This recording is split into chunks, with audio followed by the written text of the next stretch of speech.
नमस्कार दोस्तों, मैं हूं शेखावत और आप देख रहे हैं एसएससी हब।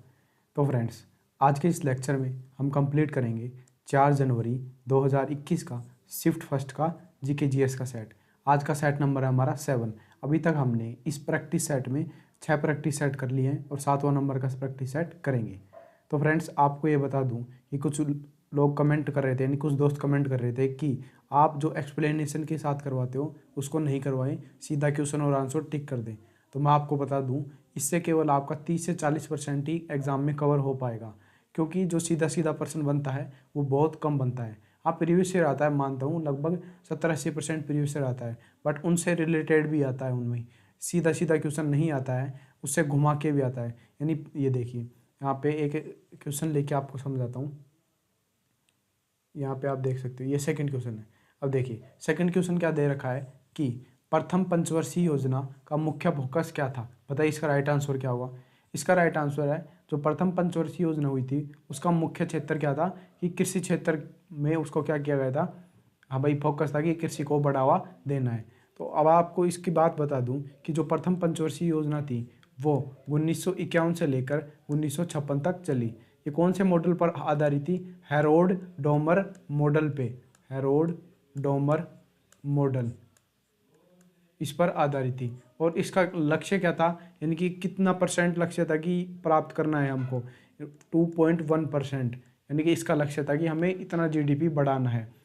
तो देखिए, ये सीधा सीधा पूछा भी जा सकता है, इसके आसपास ये बन गए। कब? देखो, दूसरा क्वेश्चन क्या बन सकता है कि पंचवर्षीय योजना कब से कब तक चली? 1951 से 56। प्रथम पंचवर्षीय योजना का मॉडल क्या था? Harold Domar model. ऐसे भी पूछ सकता है। आया इस बात को समझ में आपको? ऐसे तभी तो मैं इसका एक्सप्लेनेशन करवाता हूँ। तो चलिए जब चलते हैं हमारे मेन क्वेश्चन पे, फर्स्ट क्वेश्चन पे। ये देखिए, फर्स्ट क्वेश्चन है, टैली में बनाए गए लेजर को हटाने के लिए कीबोर्ड कमांड क्या है? यानी कि टैली में लेजर हटाने के लिए कौन सी कमांड दी जाती है? बताइए इसका राइट आंसर क्या होगा। इसका राइट आंसर है Alt+D। डी मतलब डिलीट, सीधे सीधे याद करो। डिलीट मतलब लेजर को डिलीट करने के लिए Alt+D का प्रयोग किया जाता है। अब देखिए, इसमें कोई एक्सप्लेनेशन नहीं दूंगा क्योंकि ये टैली के हैं, टैली बहुत कम पूछा जाता है, ये कोई पूछ लिया गया है। ज़्यादातर MS वर्ड ऑफिस यही पूछे जाते हैं। सेकंड क्वेश्चन का एक्सप्लेनेशन करा ही दिया आपके सामने। जो थर्ड क्वेश्चन है, ये बताइए कि भारत ने पहली बार किस वर्ष ओलंपिक खेला? यानी कि ओलंपिक खेलों में भाग किस वर्ष लिया भारत ने सबसे पहले? देखिए इसका राइट आंसर है 1900 में सबसे पहले भारत ने ओलंपिक में भाग लिया। भाई, बैकग्राउंड नॉइस आ सकती है इस वीडियो में, इसके लिए एक्सट्रीमली सॉरी, क्योंकि इस टाइम एनवायरनमेंट नहीं है ऐसा। आगे से ऐसा नहीं होगा कि बैकग्राउंड नॉइस आ, बिल्कुल क्लीन वॉइस मिलेगी आपको। ये देखिए, जो पहला ओलंपिक हुआ था वो कहाँ हुआ था? 1896 में एथेन में, ग्रीस के एथेन में। एथेंस, जो ग्रीस का एथेन हुआ था, यहाँ पे लिख देता हूँ, फर्स्ट ओलंपिक कब खेला गया? 1896 में एथेंस में खेला गया था। ये आपको ध्यान में रखना है। जो लेटेस्ट का ओलंपिक हुआ है उसको भी आपको ध्यान में रखना है। नेक्स्ट क्वेश्चन है, नव कलेबारा उत्सव किस राज्य से संबंधित है? बताइए इसका राइट आंसर क्या होगा। इसका राइट आंसर होगा उड़ीसा राज्य से संबंधित है। नव कलेबारा उत्सव कहाँ का है? उड़ीसा का। ध्यान रखिएगा इस बात को कि नव कलेबारा उत्सव कहाँ का है? उड़ीसा का। या जगन्नाथपुरी है उड़ीसा में, वहाँ पे इस उत्सव को मनाया जाता है। नेक्स्ट क्वेश्चन है, भौतिक विज्ञान की कौन सी शाखा विराम अवस्था में द्रवों के गुणों को प्रदर्शित करती है? बताइए इसका राइट आंसर है द्रव स्थितिकी विज्ञान। ये क्या करती है? भौतिक विज्ञान में विराम अवस्था के द्रवों गुण को प्रदर्शित करती है। इसे क्या बोलते हैं? इसे इंग्लिश में हाइड्रोस्टैटिक्स भी बोला जाता है। ध्यान रखिएगा, द्रव स्थितिकी ना देकर हाइड्रोस्टैटिक्स भी दे सकता है। हाइड्रोस्टैटिक्स, ये आपको एक्सप्लेनेशन इसलिए ही करवा रहा हूँ क्योंकि हाइड्रोस्टैटिक्स आ जाए तो आप कंफ्यूज ना हो, ये आंसर कर सको एग्जाम में। एग्जामिनर अपना पैटर्न चेंज करता है, यानी कि एग्जैक्ट क्वेश्चन तो बिल्कुल कभी भी नहीं पूछता है 30-40% के अलावा। ये बताइए कि जो भारत का पहला संविधान संशोधन हुआ, फर्स्ट जो संविधान संशोधन हुआ वो किस वर्ष हुआ? बताइए इसका राइट आंसर। इसका राइट आंसर है वर्ष 1951 में जो भारत का पहला संविधान संशोधन हुआ। अब देखिए, पहला संविधान संशोधन से रिलेटेड क्या क्या पूछा जा सकता है कि पहला संविधान संशोधन में क्या जोड़ा या हटाया गया, ये पूछ ले क्वेश्चन, तो आपको पता होना चाहिए इसके बारे में। उसमें क्या जोड़ा गया था? 9वीं अनुसूची जोड़ी गई, 9वीं अनुसूची जोड़ी गई पहले संविधान संशोधन में, अनुसूची जोड़ी गई, ध्यान रखना है इस बात को। तो जो फर्स्ट संविधान संशोधन हुआ उसमें 9वीं अनुसूची को जोड़ा गया। फर्स्ट संविधान संशोधन 1951 में हुआ। चलिए चलते हैं नेक्स्ट क्वेश्चन पे। नेक्स्ट क्वेश्चन है हमारा, मानव शरीर की पीएच क्या होती है? बताइए इसका राइट आंसर क्या होगा? पीएच, मैंने पिछली कक्षा में भी आपको बताया, जो पीएच होती है वो 0 से लेकर कितने तक होती है? 14 के मध्य होती है। जो 7 पीएच होती है उस पे क्या होता है? उदासीन, 7 पीएच पे उदासीन। और 7 से ज़्यादा और 14 से कम, 7 से ज़्यादा और 14 से कम क्या होता है? यहाँ पे होता है क्षार। और 0 से बड़ा और 7 से छोटा, यहाँ पे क्या होता है? अम्ल। इस बात का ध्यान रखिएगा। हमने पिछली वीडियो में बताया था कि जो दांतों की सड़न की पीएच कितनी होती है? 5.5। ये पहले प्रश्न आ चुका है, ध्यान रखिएगा इस बात को। जो हमारी शरीर की पीएच क्या होती है? 7.35 से लेकर 7.45, यानी कि हमारा शरीर क्षारीय प्रकृति का होता है, ध्यान रखिएगा इस बात। नेक्स्ट क्वेश्चन है, हिंदुस्तान रिपब्लिक एसोसिएशन की स्थापना कब हुई? बताइए। यहाँ पे सन पूछा है। अब ये भी पूछ सकता है कि हिंदुस्तान रिपब्लिक एसोसिएशन की स्थापना किसने की? इसका राइट आंसर है कि 1924 में हिंदुस्तान रिपब्लिक एसोसिएशन की स्थापना की गई। इसकी स्थापना किस किसने की? इसकी स्थापना की राम प्रसाद बिस्मिल और सचिंद्र सान्याल ने की थी। यहाँ पे लिख देता हूँ, राम प्रसाद बिस्मिल और सचिंद्र सान्याल द्वारा इनकी स्थापना की गई, ध्यान रखिएगा इस बात को। नेक्स्ट क्वेश्चन है, नवंबर 2020 के अनुसार विश्व व्यापार संगठन में कितने सदस्य देश थे? बताइए इसका राइट आंसर क्या होगा? देखो, अब आपको लेटेस्ट डाटा याद रखना है कि अब 2024 या 25 जनवरी 2025 तक जो WTO है, देखो विश्व व्यापार संगठन, इसका जो शॉर्ट फॉर्म क्या है? WTO। WTO को कितने सदस्य देश हैं 2024 या 25 तक? इसके टोटल सदस्य देश हैं 166, यानी 166। और 2020 में कितने थे? 164। अब आपको लेटेस्ट वाला डाटा याद रखना है, 166 वाला, इस बात को आप ध्यान रखिएगा। जो यहाँ पे देख लीजिए, एक फैक्ट और ध्यान लीजिए, जो WTO है इसकी स्थापना कब की गई थी? WTO की स्थापना और कहाँ की गई थी? WTO की स्थापना की गई थी 1 जनवरी 1955 को, 1 जनवरी 1955 को इसकी स्थापना की गई थी। और जो इसका मुख्यालय है वो है स्विट्जरलैंड, जेनेवा में। इसका हेडक्वार्टर स्विट्जरलैंड में। इन फैक्ट्स को आप ध्यान रखिएगा। पूछ ले भाई कि WTO यानी विश्व व्यापार संगठन का हेडक्वार्टर यानी मुख्यालय कहाँ स्थित है, तो आपका आंसर देना है स्विट्जरलैंड। नेक्स्ट क्वेश्चन है, भारत में पहला परमाणु ऊर्जा संयंत्र कहाँ स्थापित किया गया है? पता है इसका राइट आंसर? भाई परमाणु ऊर्जा संयंत्र से अभी तक 6 सेट हो चुके हैं, उनमें लगभग 4 या 5 सेट में इसका क्वेश्चन आया है, और 7वें सेट में फिर से क्वेश्चन आ चुका है। परमाणु ऊर्जा संयंत्र से पूछ रहा है, आपको इस टॉपिक को मोस्ट इंपॉर्टेंट मानकर पढ़ लेना है। तो इसका राइट आंसर है तारापुर। जो तारापुर कहाँ है? तारापुर है महाराष्ट्र में, ध्यान रखिएगा इस बात को। राज्य दे तब महाराष्ट्र होगा। तारापुर परमाणु ऊर्जा संयंत्र की स्थापना कब की गई? ये की गई 1969 में, ध्यान रखिएगा। सन भी इम्पोर्टेंट है, ध्यान रखिएगा। नेक्स्ट क्वेश्चन है, प्रसिद्ध उपन्यास तमस किसने लिखा है? तमस के लेखक कौन है? देखिए, इसके लेखक हैं भीष्म साहनी। तमस उपन्यास है उसके लेखक कौन है? भीष्म साहनी। तो ये किस पे लिखी गई है? जो 1947 में भारत पाकिस्तान का विभाजन हुआ, तब दंगा हुआ, तब क्या हुआ? तब इन्होंने कौन सा उपन्यास लिखा? भीष्म साहनी ने तमस नाम का उपन्यास लिखा। मोस्ट इंपोर्टेंट है। नेक्स्ट क्वेश्चन है, साइमन कमीशन भारत कब आया? इसका राइट आंसर है 1928 में साइमन कमीशन भारत आया। इस बात को ध्यान रखिएगा। बस इससे रिलेटेड इतना ही है, क्योंकि साइमन कमीशन ये करने के लिए आया था कि भारत इनका साथ दे। नेक्स्ट क्वेश्चन है कि कौन सा उद्योग चूना पत्थर को कच्चे माल के रूप में उपयोग करता है? बताइए इसका राइट आंसर क्या होगा। इसका राइट आंसर है सीमेंट। सीमेंट बनाने में किसका प्रयोग होता है? चूना पत्थर का प्रयोग होता है। देखिए जो चूना पत्थर है उसका रासायनिक नाम क्या है? यहाँ पे देखिए चूना पत्थर, उसको क्या बोलते हैं? Calcium carbonate. उसका सूत्र भी ध्यान रखिएगा, एग्जाम में पूछा गया है। चूना पत्थर को क्या बोलते हैं? Calcium carbonate. Calcium carbonate, carbonate. और इसका सूत्र क्या होता है? CaCO3।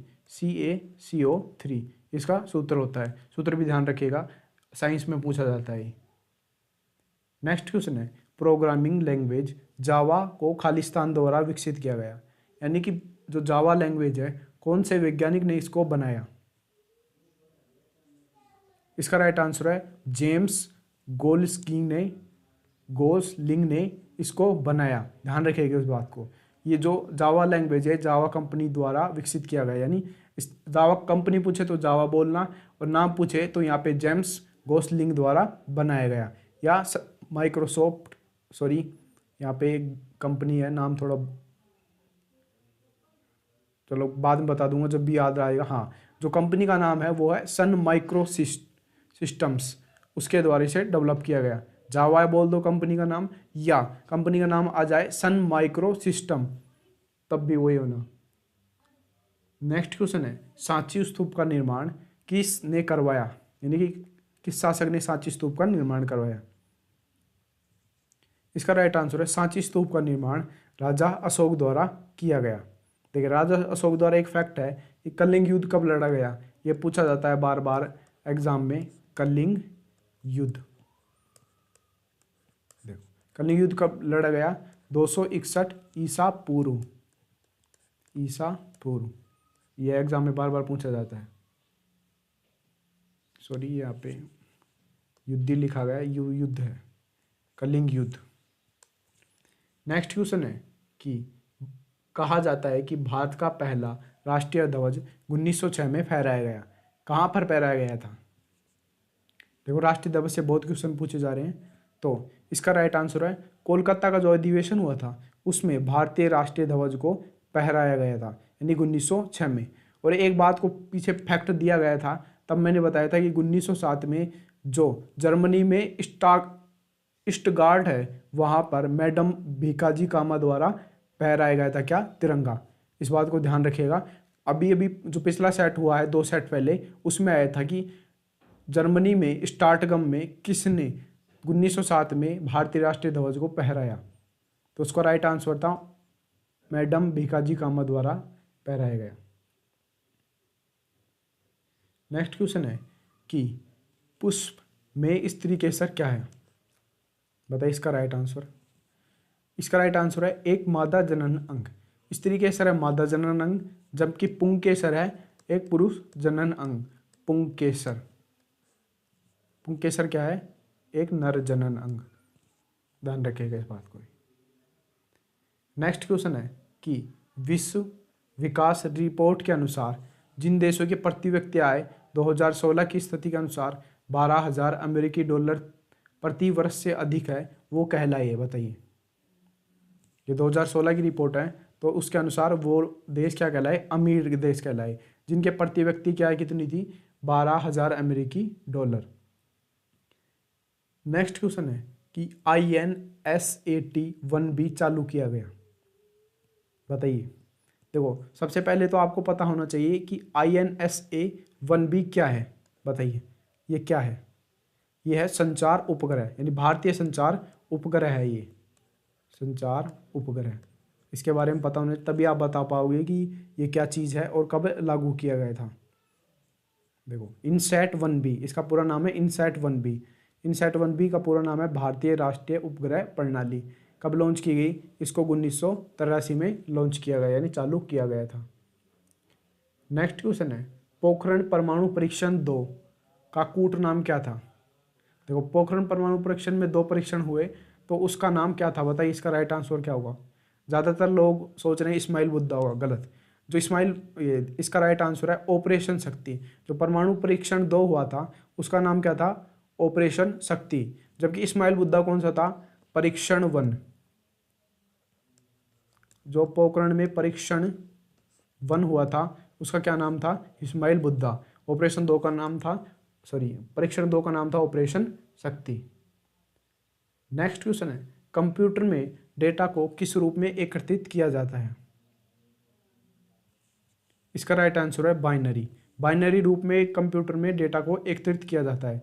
जैसे उसमें 0 और 1 का प्रयोग किया जाता है डेटा को एकत्रित करने के लिए बाइनरी रूप में।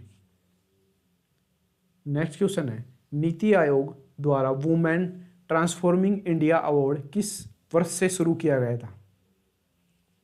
बताइए, इसका राइट आंसर क्या होगा? इसका राइट आंसर है 2016 में। अब नीति आयोग से कुछ फैक्ट जान लीजिए आप। जो नीति आयोग है कब शुरू किया गया था, यानी नीति आयोग का गठन कब किया गया? गठन 1 जनवरी, इसका गठन किया गया था 1 जनवरी 2015 को। यह किसकी जगह पर लाया गया था नीति आयोग? जो योजना आयोग था उसकी जगह क्या लाया गया? नीति आयोग। ध्यान रखिएगा। इसका मुख्यालय कहाँ है नीति आयोग का? ये भी यहाँ पे लिख देता हूँ। इसका मुख्यालय है नई दिल्ली में। इसका मुख्यालय नई दिल्ली में स्थित है। नेक्स्ट क्वेश्चन पे चलते हैं। भारतीय राष्ट्रीय परिषद के कितने अस्थायी सदस्य हैं? देखो, भारतीय राष्ट्रीय परिषद के टोटल सदस्य कितने हैं? 10 + 5 = 15। यानी कि 5 सदस्य क्या हैं? स्थायी हैं, जबकि 10 सदस्य क्या हैं? अस्थायी। तो इसका राइट आंसर होगा संयुक्त राष्ट्रीय परिषद के कितने टोटल सदस्य हैं? टोटल सदस्य 15, अस्थायी सदस्य 10। ध्यान रखिएगा इस बात को। चलिए चलते हैं नेक्स्ट क्वेश्चन में। नेक्स्ट क्वेश्चन है, धातु के पतले तारों को खींचे जाने की क्षमता को क्या कहते हैं? यानी कि एक छोटा सा तार है, यदि उसको एक धातु है लोहे को खींच कर कितना बड़ा तार बनाया जा सकता है, इस गुण को क्या बोलते हैं? इस गुण को बोलते हैं तन्यता। और यदि लोहे को हथौड़े से पीट कर कितना चौड़ा बनाया जा सकता है, उसको क्या कर देते हैं? आघात वर्धनीयता। सबसे ज़्यादा तन्य धातु कौन सी है? ये भी ध्यान रख लेगा इसका आज को। सबसे तन्य सोना। सबसे तन्य धातु कौन सी है? सोना। उसका जो रासायनिक नाम है Au। ध्यान रखिएगा इस बात को। लगभग सोने से 2 किलोमीटर, 1 ग्राम सोने से 2 किलोमीटर लंबी तार बनाई जा सकती है, इतनी तन्य धातु है सोना। नेक्स्ट क्वेश्चन है, राजा रवि वर्मा एक प्रसिद्ध खालिस्तान थे। यानी कि राजा रवि वर्मा का संबंध किससे था? तो राजा रवि वर्मा है उसका संबंध चित्रकारी से था। जो राजा रवि वर्मा है उन्हें केसर-ए-हिंद स्वर्ण पदक से भी सम्मानित किया गया था। ध्यान रखिएगा इस बात को। नेक्स्ट क्वेश्चन है, भारत का पहला उच्च न्यायालय कहाँ स्थापित किया गया? बताइए इसका राइट आंसर। इसका राइट आंसर है कोलकाता। कोलकाता में भारत का पहला उच्च न्यायालय स्थापित किया गया था, जो अंग्रेजों के राज में स्थापित किया गया था। ध्यान रखिएगा। उच्च न्यायालय अधिनियम 1661 के तहत इसे जारी किया गया था। और इसे कब खोला गया था? 1 जुलाई 1862 को। ये जो डेट्स हैं इंपॉर्टेंट नहीं है इतना, बट ये पूछा जाता है कि भारत का पहला उच्च न्यायालय कहाँ स्थापित किया गया था? कोलकाता में। नेक्स्ट क्वेश्चन है, RTI अधिनियम कब लागू हुआ? बताइए इसका राइट आंसर। जो RTI अधिनियम है 12 अक्टूबर 2005 को लागू हुआ। इसका ध्यान रखिएगा, आगे की डेट भी पूछ सकता है। अक्टूबर देके कितने अक्टूबर को लागू हुआ? 12 अक्टूबर 2005 को, यदि ये ज़्यादा पेचीदा कर दे तो क्वेश्चन को। चलिए चलते हैं नेक्स्ट क्वेश्चन पे। नेक्स्ट क्वेश्चन है, प्रधानमंत्री स्वास्थ्य सुरक्षा योजना किस वर्ष शुरू की गई? PMSSY योजना किस वर्ष शुरू की गई? अब देखिए, ये दे दे PMSSY और इसकी फुल फॉर्म पूछ ले तो अब आपको बताना है प्रधानमंत्री स्वास्थ्य सुरक्षा योजना किस वर्ष शुरू की गई? बताइए इसका राइट आंसर। इसका राइट आंसर है ये 2003 में शुरू की गई।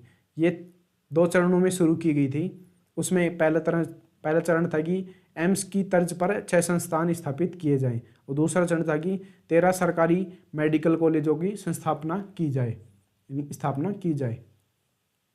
इंपॉर्टेंट नहीं है, इंपॉर्टेंट ये है PMSSY की फुल फॉर्म और ये कब शुरू की गई। नेक्स्ट क्वेश्चन है कि अकबर सम्राट कब बना। बताइए इसका राइट आंसर। तो इसका राइट आंसर है 1556 में अकबर सम्राट बना। और अकबर की मृत्यु कब हुई ये भी आपको ध्यान रखना है। मृत्यु हुई 1605 ईस्वी में अकबर की मृत्यु हुई। ध्यान रखिएगा इस बात को, ये इंपॉर्टेंट डेट्स हैं। देखो एक इंपॉर्टेंट ये भी है कि अकबर ने कौन से धर्म की स्थापना की। बार बार फिर से पूछा जाएगा सेटों में, किस धर्म की स्थापना की। दीन ए इलाही धर्म की। दीन ए इलाही धर्म की अकबर ने क्या की थी, स्थापना की थी। इसकी डेट भी याद रखना, 1582 में दीन ए इलाही धर्म की क्या की गई, स्थापना अकबर द्वारा की गई थी। और एक और इम्पोर्टेंट डेट बता देता हूँ इससे। अकबर के ही काल में जो पानीपत का जो सेकंड लड़ाई हुई कब हुई, 1556 में वो हुई। पानीपत सेकंड युद्ध 1556 में किस किस के मध्य हुई, अकबर वर्सेस हेमू यानी सम्राट हेमू। अकबर वर्सेस हेमू। और इसमें जीत किसकी हुई, इसमें जीत हुई मुगलों की, यानी कि बैरम खां के नेतृत्व में ये युद्ध लड़ा गया था, तो अकबर इसमें जीत गया था। हेमू का पूरा नाम था हेमचंद्र सूरी। नेक्स्ट क्वेश्चन है, निम्नलिखित में से कौन सबसे कम उम्र का नोबेल पुरस्कार विजेता है। यानी कि सबसे कम उम्र में किसको नोबेल पुरस्कार मिला है अभी तक।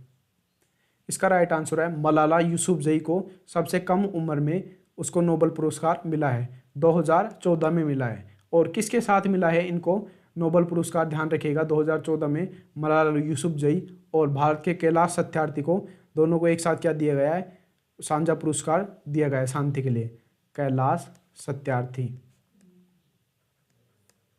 इस बात का ध्यान रखिएगा, इन दोनों को 2014 में नोबेल पुरस्कार दिया गया है। नेक्स्ट क्वेश्चन है, गोदावरी नदी का उद्गम कहाँ से होता है, बताइए इसका राइट आंसर।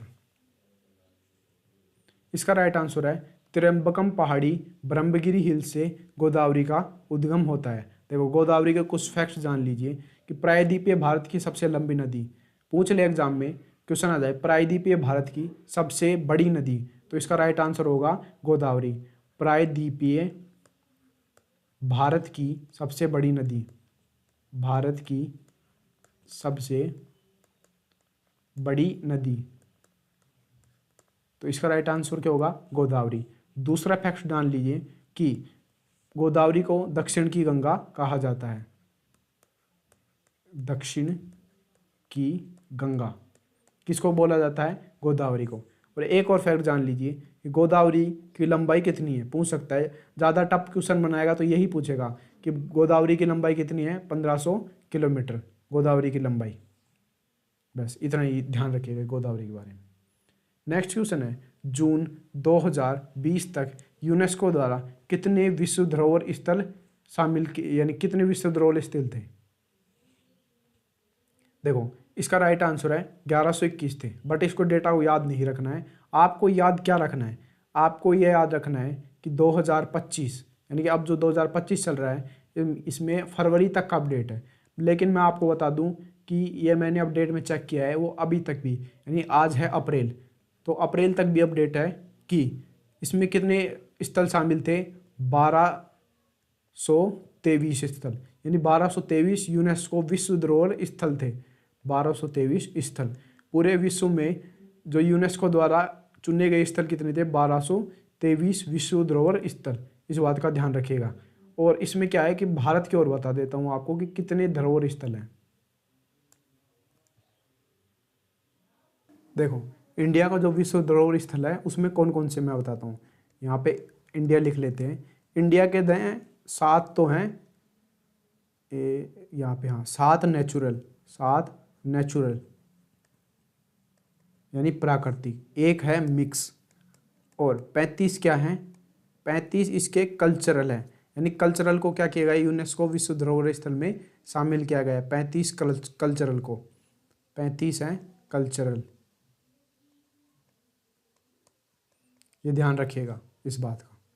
और लेटेस्ट का भी आप करंट से देख सकते हो, नेक्स्ट वीडियो में बता दूंगा कि इसका जो भी आएगा क्वेश्चन विश्व धरोहर स्थल का। नेक्स्ट क्वेश्चन है, कितने पर्यावरण कार्यकर्ताओं को गोल्डन मैन अवार्ड पुरस्कार 2019 मिला? बताइए इसका राइट आंसर। देखो इसका राइट आंसर है 6, बट इसको याद नहीं रखना है आपको। मैं आपको बता दूं कि जो 2024 में गोल्डन मैन पुरस्कार दिया गया है, अभी तक 2024 का है, 2025 का नहीं दिया गया है, तो 2024 में कितने लोगों को गोल्डन मैन पुरस्कार दिया गया? 7 लोगों को। और एशिया या भारत से किन्हें दिया गया? यानी भारत से या बोल लो एशिया से एकमात्र व्यक्ति को दिया गया। भारत या एशिया पूछ लें कि गोल्डन मैन पुरस्कारों में भारत से किसे पुरस्कार मिला, तो इसका राइट आंसर है आलोक शुक्ला। भारत से एक व्यक्ति को दिया गया, उसका नाम है आलोक शुक्ला। आलोक शुक्ला, इन्हें जंगल बचाओ के लिए इन्हें क्या दिया गया? गोल्डन मैन पुरस्कार 2024 से सम्मानित किया गया। टोटल 7 लोग थे, भारत से आलोक शुक्ला। नेक्स्ट क्वेश्चन है, गांधी सागर बांध किस राज्य में बनाया गया है? बताइए इसका राइट आंसर क्या होगा? जो गांधी सागर बांध है वो मध्य प्रदेश जिले में बनाया गया है। यह गांधी सागर बांध है चंबल नदी पर बनाया गया है। ये नदी पूछ ले गांधी सागर बांध किस नदी पर है, तो इसका राइट आंसर होगा चंबल नदी पर। चंबल नदी पर गांधी सागर बांध है। तो गांधी सागर बांध क्या करता है? मध्य प्रदेश और राजस्थान के दूरदराज स्थानों को बिजली प्रदान करता है। ध्यान रखिएगा इस बात को। नेक्स्ट क्वेश्चन है, 1857 के विद्रोह को अंग्रेजों ने पूरी तरह कब दबा दिया था? बताइए। 57 में विद्रोह स्टार्ट हुआ और 2 साल में लगभग कर अंग्रेजों ने 1859 में जो विद्रोह था उसे दबा दिया गया था। विद्रोह कब शुरू हुआ था? 10 मई 1857 को विद्रोह शुरू हुआ था। ये जो 1857 की क्रांति का विद्रोह है वो कहाँ से शुरू हुआ, इस बात को भी ध्यान रखिएगा, पूछा जा सकता है। 10 मई 1857 को मेरठ छावनी से इसकी शुरुआत हुई। तो यहाँ पे आप देख लीजिए 10 मई 1857 को मेरठ से शुरू, ये मैं लिख देता हूँ यहाँ पे, मेरठ से शुरू हुआ था 1857 का विद्रोह। इसे दबा दिया गया था 1859 में। URL का पूरा नाम बताइए। बार बार एग्जाम में ये क्वेश्चन पूछा जाता है, इतना इजी क्वेश्चन है कंप्यूटर से। यूनिफॉर्म रिसोर्स लोकेटर, ये URLs का एग्जाम में पूछी गई हैं। तो कुछ URL लिख देता हूँ मैं यहाँ पे। FTP का पूरा नाम बताइए, बताइए क्या है? File transfer protocol. Transfer protocol, पिछले लेक्चर में भी मैंने आपको 2-3 वे बताए थे, तो अब ये FTP एक और जोड़ लीजिएगा उसमें। नेक्स्ट क्वेश्चन है, सरदार सरोवर बांध किस नदी पर बना है? बताइए इसका राइट आंसर। इसका राइट आंसर है यह नर्मदा नदी पर बना है। कहाँ पे बना है सरदार सरोवर बांध? नर्मदा नदी, और राज्य पूछ ले तो गुजरात। गुजरात सरदार सरोवर बांध बना है गुजरात में। अभी होगा सरदार सरोवर बांध के बारे में। सरदार सरोवर बांध 4 राज्यों को पानी और ऊर्जा यानी पानी और बिजली देता है। एक फैक्ट और जान लीजिए, 4 राज्य पानी प्लस ऊर्जा। 4 राज्य कौन कौन से हैं? देखो, एक तो पहला है गुजरात, इसका GJ गुजरात, MP यानी मध्य प्रदेश, MH यानी महाराष्ट्र, प्लस लास्ट राज्य है राजस्थान। ये शॉर्टकट लिख रहा हूँ, गुजरात, MP, महाराष्ट्र और राजस्थान, इन 4 राज्यों को पानी और ऊर्जा की आपूर्ति करता है सरदार सरोवर बांध। नेक्स्ट क्वेश्चन है, भारत का सबसे बड़ा बॉक्साइट उत्पादक राज्य है? बताइए इसका राइट आंसर। इसका राइट आंसर है उड़ीसा। उड़ीसा राज्य का भारत का सबसे बड़ा राज्य बॉक्साइट उत्पादक राज्य है। जो झारखंड है वो क्या है? खनिजों का भंडार है भारत में। भारत में सबसे ज़्यादा खनिज कहाँ पाए जाते हैं? झारखंड में। ध्यान रखिएगा इस बात को। नेक्स्ट क्वेश्चन है हेपेटाइटिस ए खालिस्तान के कारण होता है। किसके कारण होता है हेपेटाइटिस ए?